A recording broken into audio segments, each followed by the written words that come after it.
అట్లతద్ది చేసినప్పుడు ఈ అర్ధనారీశ్వర స్వరూపాన్ని ఉపాసన చేసి పూజ చెయ్యాలి అని నియమం.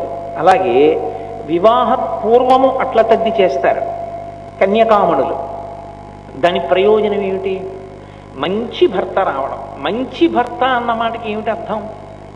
మంచి భర్త అంటే ఐశ్వర్యం ఉన్నవాడా, చదువుకున్నవాడా, అందంగా ఉన్నవాడా, భార్య చెప్పిన మాటని ఒప్పుకునేవాడా, లేకపోతే తాను భార్యకి దిశానిర్దేశము చెయ్యగలిగినటువంటి వాడా, తన చిటికిన వేలు పట్టుకున్నందుకు ఉద్ధరించగలిగిన వాడా? ఎవరు మంచి భర్త రావడం అంటే? మంచి భర్త వచ్చుట అన్న మాటకి యథార్థమైన అర్థమేమి అంటే అన్యోన్యతతో జీవనము సాగి దాంపత్యమునకు ప్రయోజనములు ఏవి అని శాస్త్రము నిర్దేశించినదో ఆ ప్రయోజనములను సిద్ధింపచేయగలిగిన సమర్థుడైన పురుషుడు భర్తగా లభించుట.